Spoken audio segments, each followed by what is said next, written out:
and across Senegal. Don't miss our daily news bulletins, Newslink, educative and informative programs, and lots more. West Africa Democracy Radio, 94.9 FM.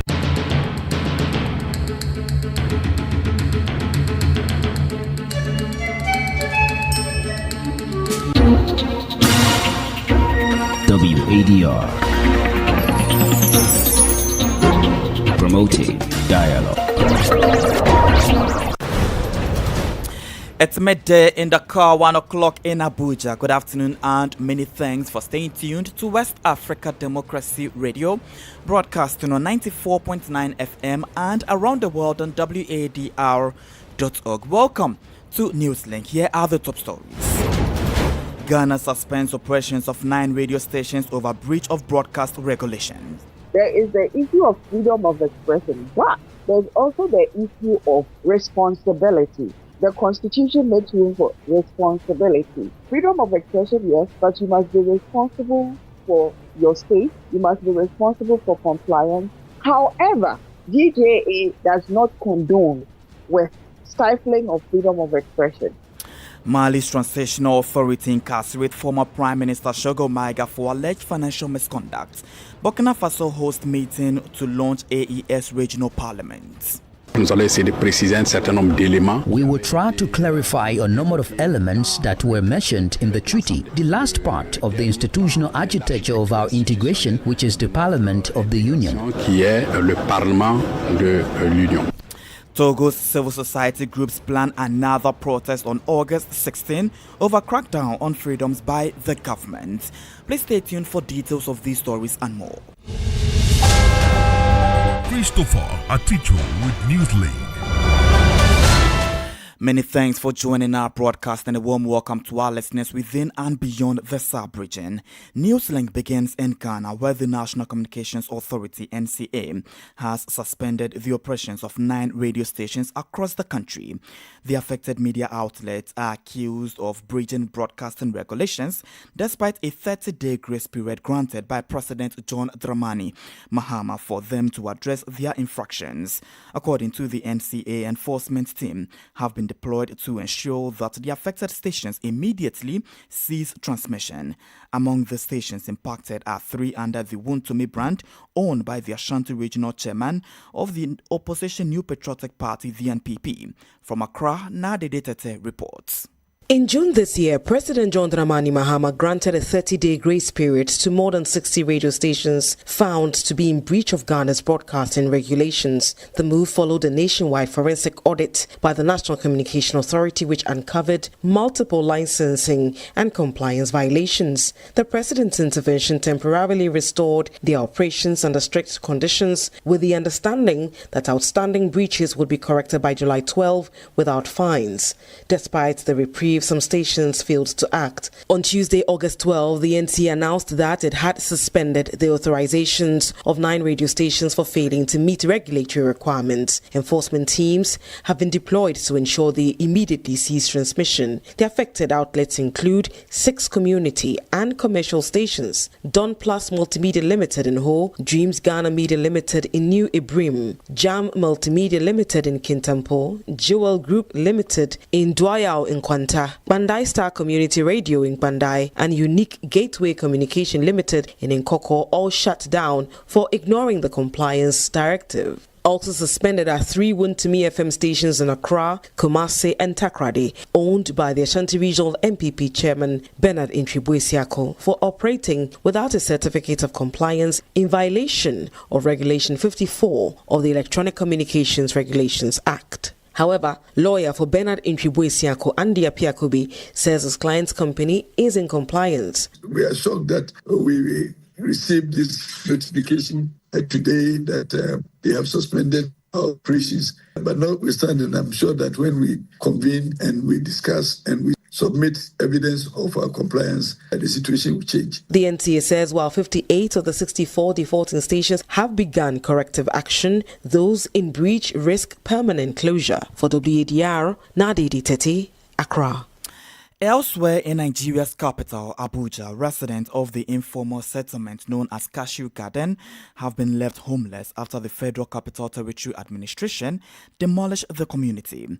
Authorities say the clearance is part of an ongoing effort to restore order and eliminate suspected criminal hideouts in the community. However, those affected claim they have lost their homes and their means of livelihood as a result of the demolition. WADR's Usman Umar reports from Abuja.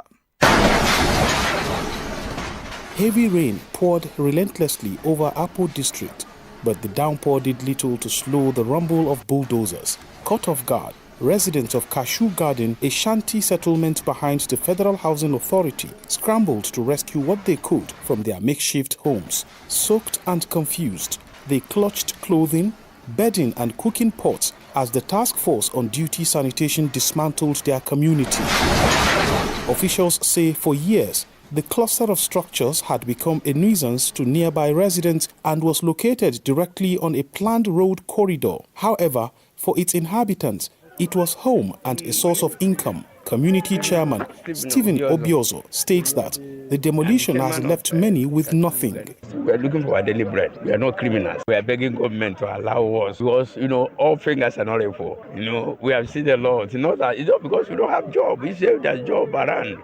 No, I don't think no. The Federal Capital Territory's Director of Development Control Department, Town Planner Mukhtar Usman Galadima, insists that the exercise is in line with the FCT Minister's mandate to rid the city of criminal elements and reclaim land for its original use. Who give them the permission to stay there? In fact, from what we have seen now, and based on the directive given, we are taking over the place. All those that claim to have policy is considered as revoked because it's like they are the one harboring these people to stay here and then go about the city committing crimes. So, as have been directed by the FCT Security Council, this place, we are going to take it over, we are going to possess it as part of the FCTA land. Authorities claim that the demolition exercise will continue across Abuja, a move they argue is necessary for public safety, but one that leaves many families facing an uncertain future. For Newslink on West Africa Democracy Radio, Usman Umar reporting from Abuja.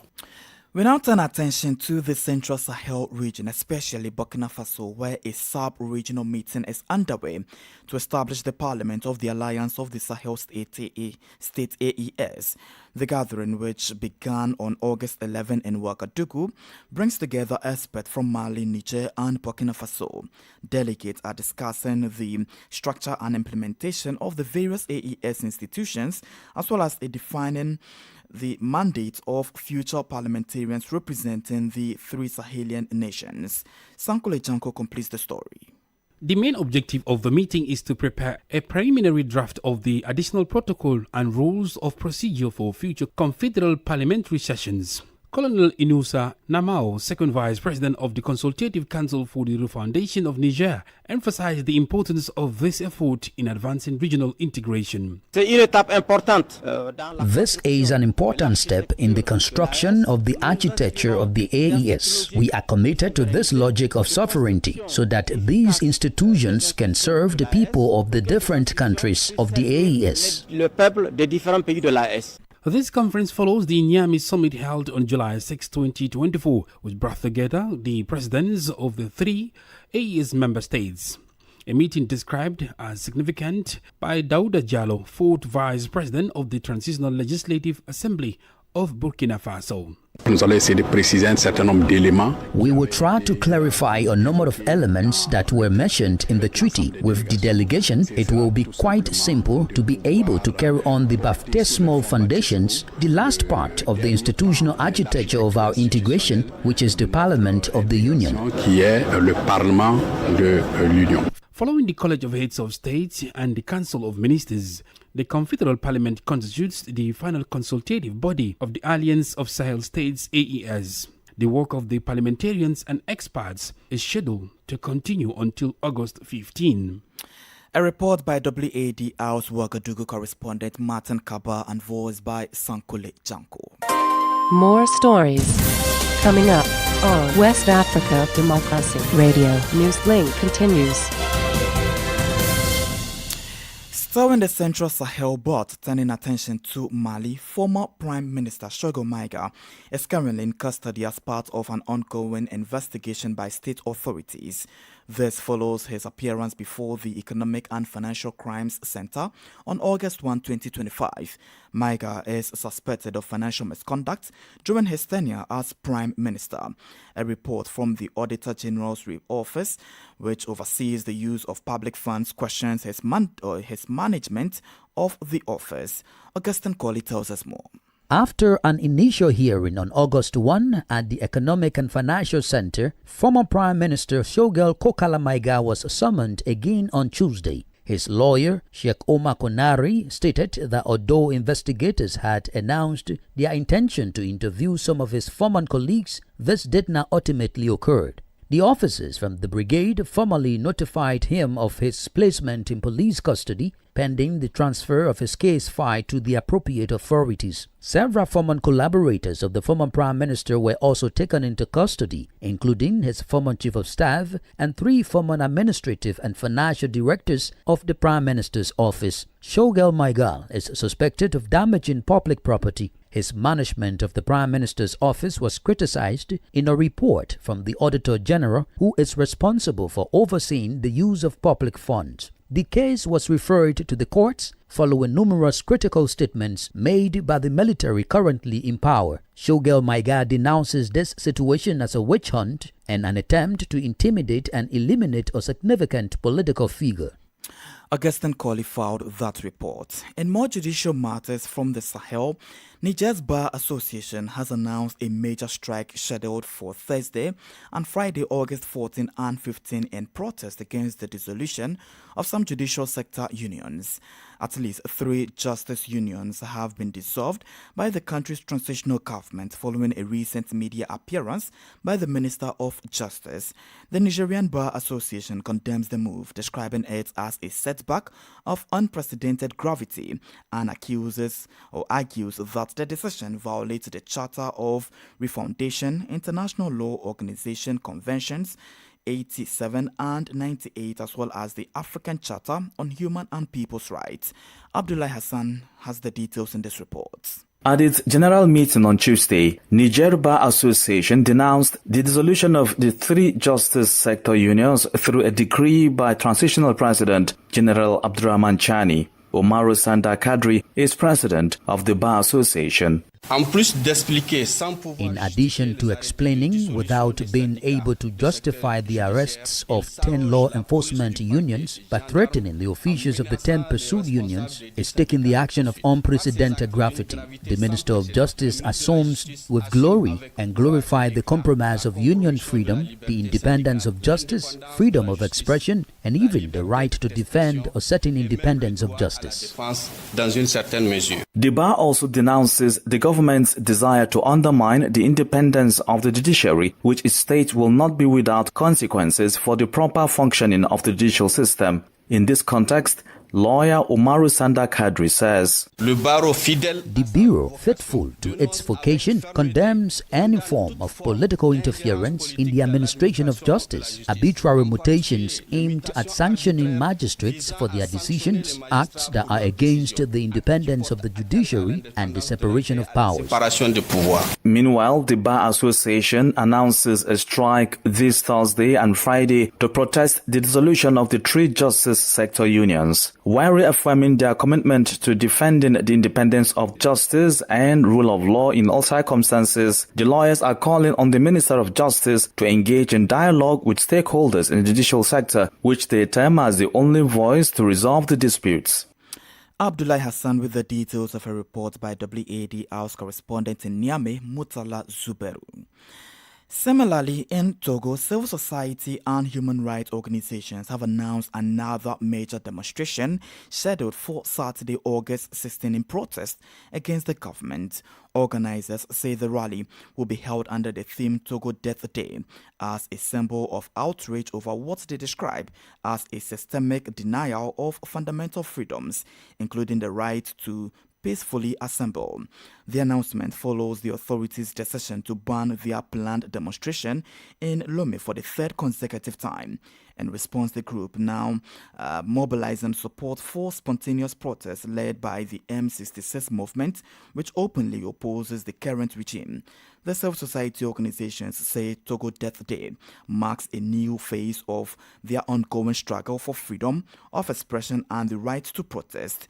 David Dose, a spokesperson for the Togo Debout Citizen Front. The Citizens Front, Togo, Debout, Innovation International and all other signatory citizens organizations call for a day of civil disobedience on Saturday, August 16, 2025, through a Togo Death operation. A peaceful gesture, powerful to express our refusal to submit to a state that tramples on our rights and dignity. A day of silence, closure of collection and of refusal of submission, refusal of oblivion, refusal of the bayonet. The M66 announces a big spontaneous national demonstration on Saturday, 30 August 2025. Civil society stands by the people. It supports this process and calls on all democratic forces to converge, to organize and to prepare. We will demonstrate for our rights. We will demonstrate for our freedom. We will demonstrate for political prisoners. We will demonstrate for a good government. Nous manifesterons pour une bonne gouvernance. David Dose is the spokesperson for the Togo Debout Citizen Front, one of the organizers of the planned demonstration. You're still listening to Newslink here on West Africa Democracy Radio, broadcasting on 94.9 FM and around the world on wadr.org. We are also live on Facebook at WADR English Service, as well as YouTube at WADR News. Here is a reminder of our top stories. Ghana suspends operations of 9 radio stations over breach of broadcasting regulations. Mali's Transitional Authority incarcerates former Prime Minister Shogo Maiga for alleged financial misconduct. Burkina Faso hosts meeting to launch AES regional parliament, and Togo civil society groups plan another protest on August 16 over crackdown on freedoms by the government. Still ahead in the news, Liberia set to mark 22nd anniversary of Accra Peace Accord with Peace Education Lecture Series. We do have the press review, guest interview and sports news. Please stay with us. Fresh and breaking news all the time. Hear it first as the news breaks, only on West Africa Democracy Radio. Newslink continues. Let me take you to Liberia, where the government is set to commemorate the 22nd anniversary of the comprehensive peace agreement that ended the country's brutal civil war and restored peace. On August 18, 2003, Liberia's warring factions, registered political parties and civil society organizations signed the landmark agreement in Accra, Ghana, with the backing of the international community. To commemorate the occasion, the Office for the Establishment of the War and Economic Crimes Court for Liberia is hosting a lecture series focused on peace education and transitional justice. From Monrovia, our correspondent Abraham Parker reports. The Accra Peace Agreement ended Liberia's brutal civil conflict and established a foundation for disarmament, political reform, and transitional governance. This Wednesday, August 13, Leman Bowie, Nobel Peace Laureate and the leader of the Women of Liberia Mass Action for Peace, will address Liberian school children about the importance of peace, civil responsibility, and youth involvement in shaping Liberia's future. Ahead of the address, Dr. Jala Bapu, Executive Director of the Office for the Establishment of War and Economic Crimes Court, describes the event as a reflection of how far Liberia has come since the signing of the agreement in Ghana. He emphasizes the ongoing focus on raising awareness about war crimes and the need for public education regarding the significance of the court. This office was established not by guess. It's a deliberate decision of the government and people of Liberia. We began with the Accra Peace Accord 2003. That agreement called for the establishment of a TRC, a True Reconciliation Commission, that would then take testimonies from people and investigate the root causes of the war, process of establishing an accountability mechanism. In addition, on Monday, August 18, Dr. Augustine Conan, a presidential advisor on foreign affairs, will deliver the second lecture. This lecture series, hosted by the Office for the Establishment of War and Economic Crimes Code, aligns with Liberia's efforts toward transitional justice, accountability for past abuses, and the integration of peace education, international healing, and governance. For Newslink on WADR, Abraham Parker, Monrovia. This is the newspaper review. Stay abreast and find out what the top stories are in your country. This is the newspaper review. The newspaper review. And for all the latest newspaper headlines in Nigeria, let's join our correspondent Usman Umar for that. Hello and welcome to the press review segment from Nigeria's capital, Abuja. We begin with the Daily Trust newspaper, and Daily Trust leads with aviation and trade. The federal government has shortened Fuji Star Kwam-1's domestic flight ban from 6 months to 1 month after last week's Abuja airport incident. Aviation Minister Festus Keyamo also asked Ibom Air to withdraw its case against the unruly passenger at the center of a separate fracas, an attempt to de-escalate tensions in the sector, even as regulators insist on order. We now quickly move to the Vanguard newspaper. Vanguard's business desk says Nigeria's crude production, excluding, of course, condensates, rose to 1.559 million barrels per day in July, the year's highest, citing OPEC's August market report. Now, the Guardian newspaper is our next. The Guardian reports President Bola Tinubu, represented by Vice President Kashim Shettima, commissioned 2 Kali aircraft in Cross River State, positioning the place as a boost to tourism and connectivity for the state's economy. The move underscores subnational efforts to refresh fleets and court investors as domestic travel rebounds. The paper also tracks security operations in the Niger Delta, where the troops say they deactivated 14 illegal refining sites and arrested dozens as part of the crackdown that Abuja argues is key to stabilizing oil output. Now we quickly move to the Punch newspaper this afternoon. From the Punch news desk, that same Ogun's dispute is in front page material, with the court's bar on demolition orders against Senator Daniel's home and hotels. Expect appeals and a political blame game for now. The status quo holds. The Punch also flags anxiety in the northeast after suspected Boko Haram activity. Just to wrap up, across Nigeria today, courts are restraining government's ministries, tempering sanctions in aviation, and soldiers are tightening the screws on illegal refining. That's the wrap as I hand you back to the studios. Thank you very much, Usman Umar, for the press review. Politics, analysis on major news, social matters, and all. This is A Guest.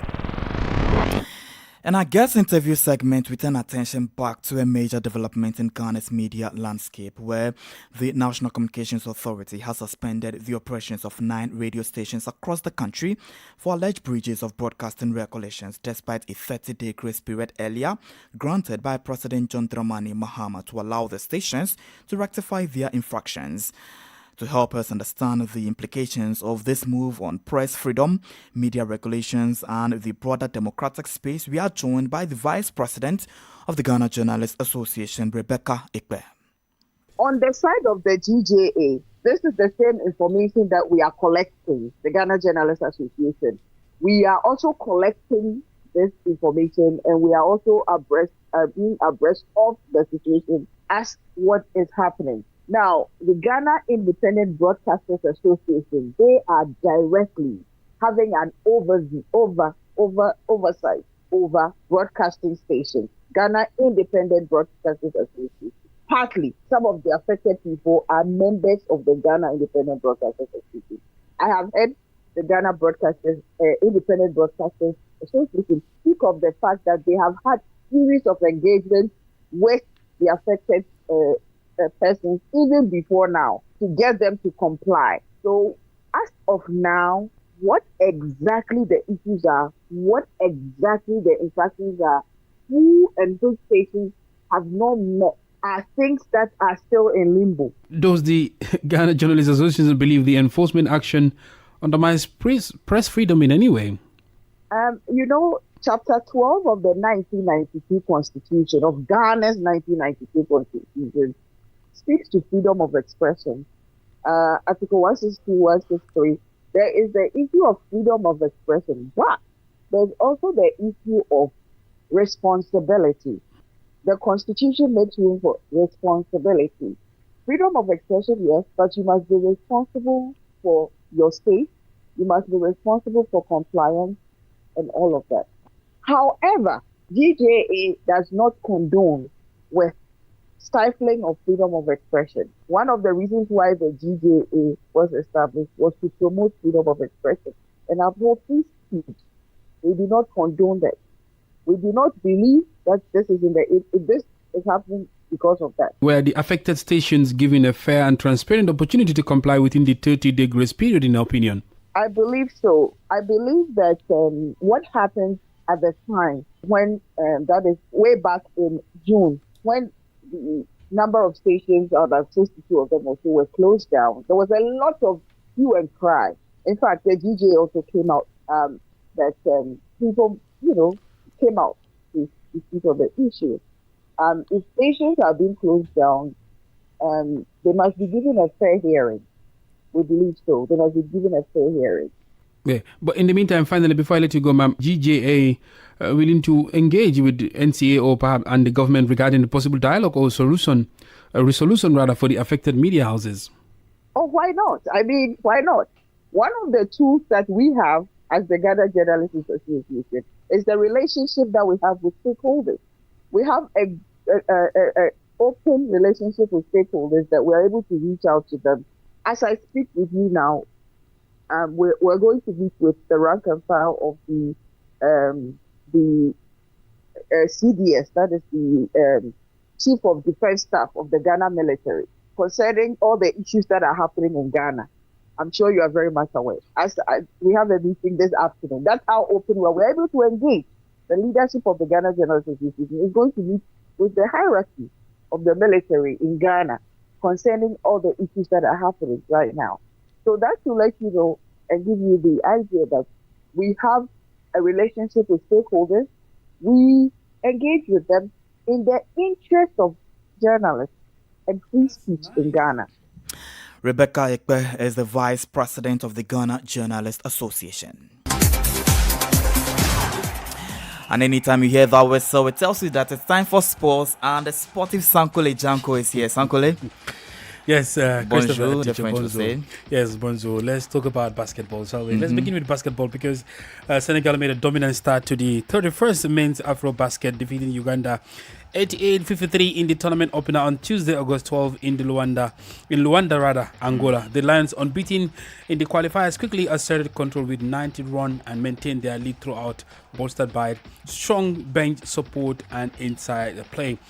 In other opening matches, Guinea beat South Sudan 88-80 and Egypt overcame Mali 74-59. Senegal, aiming for the first title since 1997, will next face Egypt in key group stage clash. Of course, let's head to the African Nations Championship, Chan, because defending champions Senegal were held to a 1-1 draw by resilient Congo side in their second Group D match at Chan 2024 in Zanzibar.